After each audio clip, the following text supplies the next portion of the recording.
सुखी जीवन का रहस्य। एक महान संत हुआ करते थे जो अपना स्वयं का आश्रम बनाना चाहते थे, जिसके लिए वो कई लोगों से मुलाकात करते थे। एक जगह से दूसरी जगह यात्रा के लिए जाना पड़ता था।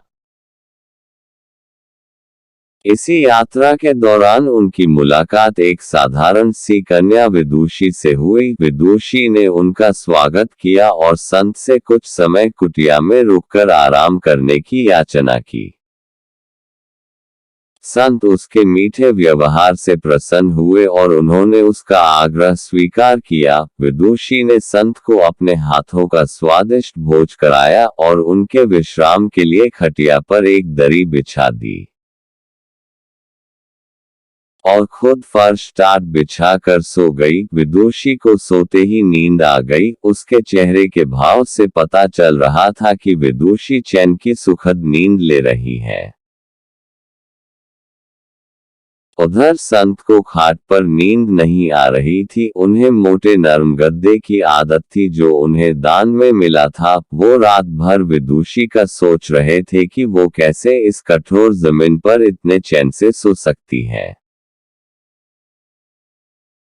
दूसरे दिन सवेरा होते ही संत ने विदुषी से पूछा कि तुम कैसे इस कठोर धरा पर इतने चैन से सो रही थी। तब उसने बड़ी सरलता से उत्तर दिया, हे गुरुदेव, मेरे लिए मेरी ये छोटी सी कुटिया एक महल के समान ही भव्य है।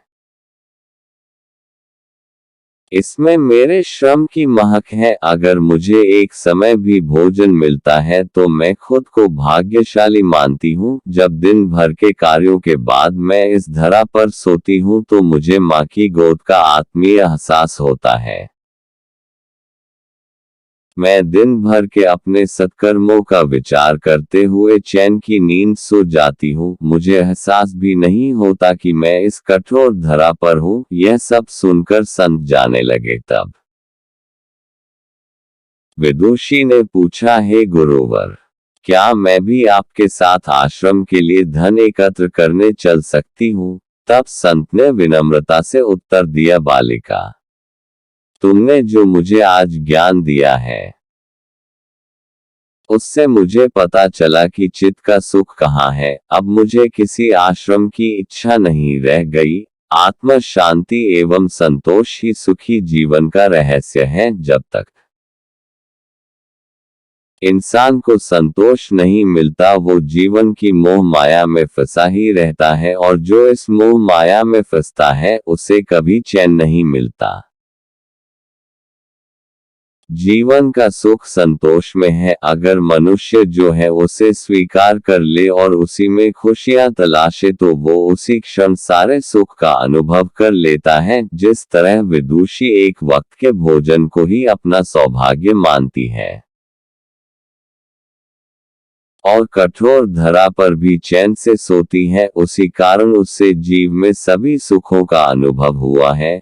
वही एक संत बैरागी होते हुए भी खाट पर चैन से नहीं सो पा रहा था, क्योंकि उसे अपने पास जो है उससे संतोष नहीं था। जिस दिन उसने यह सत्य स्वीकार लिया, उससे एक कुटिया में भी अपार शांति का अनुभव होने लगा।